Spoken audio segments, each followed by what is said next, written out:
योगविदे नमः। श्रीमद्भगवद्गीता अथ कर्मयोगो नाम तृतीयोऽध्यायः। अध्यायमङ्गलाचरणम्। महीभारोद्धारम् सुजनपरिवारम् सुरगुरुम् गुणाधारम् सारम् निर्वदिविहारम् रसरसम् परप्रेमागारम् व्रजभुवि सुचारम् कलपदम् हरिम् वारम् वारम् हृदि गतम् उदारम् सुकलये। महीभारोद्धारम्। पृथ्वी के भार को हरने वाले श्रेष्ठ मनुष्यों को ही कुटुंब मानने वाले, देवों के गुरु, संपूर्ण औदार्यादि तथा सत्वादि गुणों के आश्रय, सर्व रसों में रसरूप अपरिमित लीला करने वाले, परम प्रेम के घर व्रजभूमि में आनंद पूर्वक भक्ति और ज्ञान का उपदेश करते हुए विचरने वाले, मंगल चरण वाले, हृदय में स्थित परम उदार श्री कृष्ण भगवान का मैं वारंबार नमस्कार पूर्वक स्मरण करता हूँ। अर्जुन उवाच ज्यायसी चित कर्मणस्ते मता बुद्धिर्जनार्दन तत्किं कर्मणि घोरे माम नियोजयसि केशव। अर्जुन उवाच जनैः आराध्यमानो जनार्दनः तत्संबुद्धौ हे जनार्दन। अर्जुन कहते हैं, जन समूह से आराधन किए जाने योग्य जनार्दन, आपको जब निष्काम कर्म से आत्म विषयक बुद्धि श्रेष्ठ सम्मत है, तब हे केशव हिंसा रूप घोर युद्ध कर्म में मुझे क्यों लगाते हैं। व्यामिश्रेणैव वाक्येन बुद्धि मोह्यसीव मे तदेकं वद निश्चित्य येन श्रेयो हमाप्नुयात्। संयुक्तयोः क्षीरनीरयोरिव। क्षीरनीर के समान ज्ञान और कर्म के उपदेश से मिश्रित वाक्यों द्वारा आप मेरी बुद्धि को मानो मोहित कर रहे हो। हे भगवन, आप उस एक साधन को निश्चय करके कहिए जिससे मैं मोक्ष रूप श्रेय को प्राप्त हूँ। श्री भगवान वाच लोकेस्मिन् द्विविधा निष्ठा पुरा पुक्ता मया नघ ज्ञानयोगेन सांख्यानां कर्मयोगेन योगिनाम्। श्री भगवान वाच हे पाप निर्मुक्त प्रथा तनय। लोकेस्मिन् श्री भगवान वासुदेव कहते हैं, पाप रहित अर्जुन, इस लोक में शुद्ध और अशुद्ध मन वाले अधिकारियों के लिए मैंने दो प्रकार की निष्ठा पूर्व अध्याय में कही। सांख्य वालों को ज्ञान योग से और कर्म करने वालों को कर्म योग से। न कर्मणा मनारंभान् नैष्कर्म्यं पुरुषोऽश्नुते न च संन्यसनादेव सिद्धिं समधिगच्छति। हे अर्जुन, अयम अधिकारी पुरुषो। हे अर्जुन, अधिकारी पुरुष निष्काम कर्म को न करके निष्काम भाव को प्राप्त नहीं होता तथा मल विक्षेप रूप दोष युक्त चित्त वाला होने के कारण संन्यास से भी ज्ञान निष्ठा रूप सिद्धि को प्राप्त नहीं होता है। नहीं कश्चित् क्षणम अपि जातु तिष्ठत्य कर्मकृत् कार्यते ह्यवसः कर्म सर्वैः प्रकृतिजैर्गुणैः।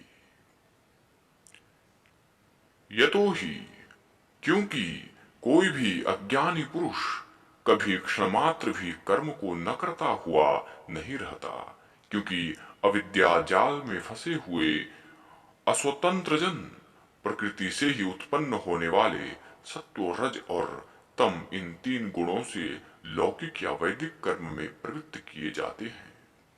कर्मेन्द्रियाणि संयम्य य आस्ते मनसा स्मरन् इंद्रियार्थान् विमूढ़ात्मा मिथ्याचारः स उच्यते।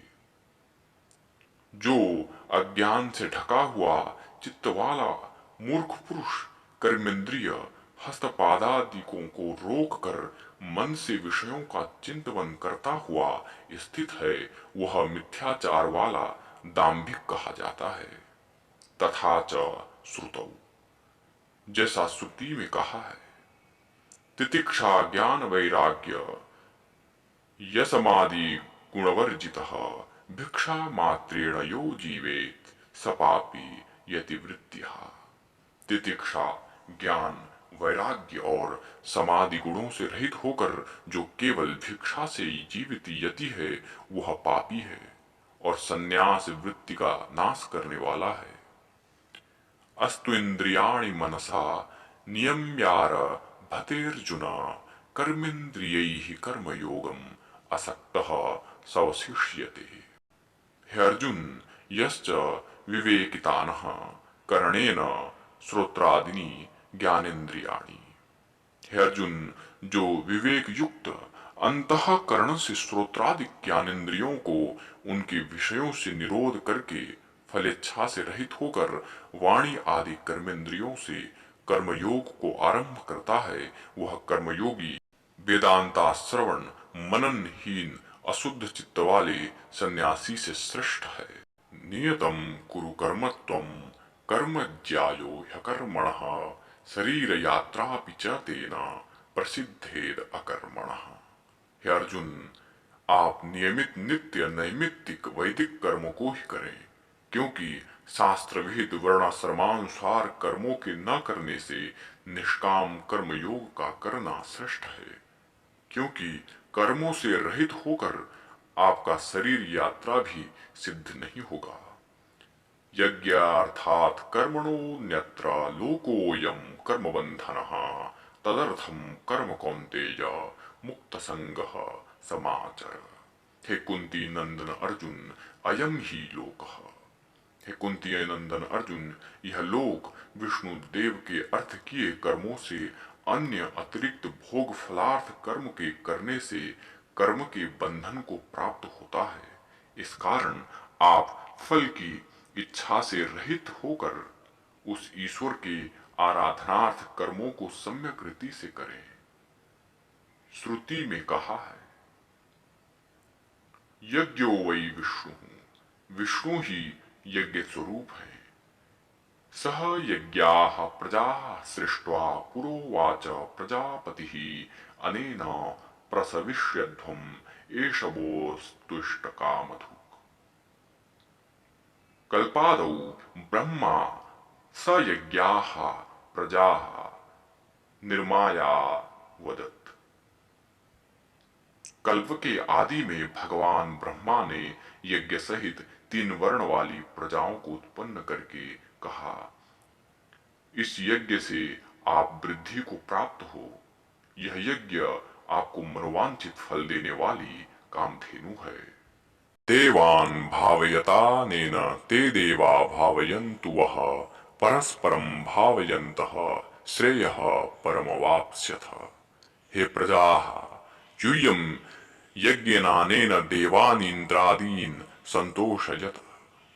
हे प्रजाओं, आप इस यज्ञ से विधि पूर्वक इंद्रादिक देवताओं को संतुष्ट करें, जिससे वे इंद्रादिक देवता आपको वृष्टि आदि द्वारा संतुष्ट करें। इस प्रकार परस्पर एक दूसरे को संतुष्ट करते हुए आप दोनों परम श्रेष्ठ को प्राप्त होंगे, अर्थात ज्ञान प्राप्ति के क्रम से स्वर्ग या मोक्ष को प्राप्त होगे। इष्टान् भोगान् हि वो देवा दास्यन्ते यज्ञ भाविताः तैर्दत्तान् प्रदायेभ्यो यो भुङ्क्ते स्तेन एव सः। यतो हि यज्ञेन संतुष्टा देवा इंद्रादयो युष्मभ्यां मनोभीष्टानि स्त्रीपुत्रादीनि फलानि प्रदास्यन्ति। क्योंकि यज्ञ से संतुष्ट हुए ये देवता आपको मनोवांछित स्त्री पुत्रादि भोगों को देवेंगे, इसलिए उन देवताओं के दिए हुए भोगों को उनको अर्पण किए बिना जो पुरुष भोगता है वह उन देवताओं का चोर ही है। यज्ञ शिष्टासिनः सन्तो मुच्यन्ते सर्वकिल्बिषैः भुञ्जते ते त्वघं पापा ये पचन्त्यात्मकारणात्। यज्ञस्या वसिष्ठमन्न ये भक्षयन्ति। यज्ञ से शेष बचे हुए अन्न का भोजन करने वाले सत्पुरुष सर्व पापों से मुक्त हो जाते हैं, और जो पापात्मा पुरुष अपने ही लिए अन्न को पकाते हैं, वे मानव पाप को ही खाते हैं। तथा च मनौ कुंडनी पेषणं चुल्ली उदकुंभश्चमार्जनी पंचसूना गृहस्थस्य पंचयज्ञात् प्रणश्यति। महामुनि मनु कहते हैं, उखली, चक्की, चूल्हा, लेपन और बुहारना ये 5 स्थान गृहस्थों के पाप के हैं। अतः इन पापों को दूर करने के लिए पंचयज्ञों का विधान है।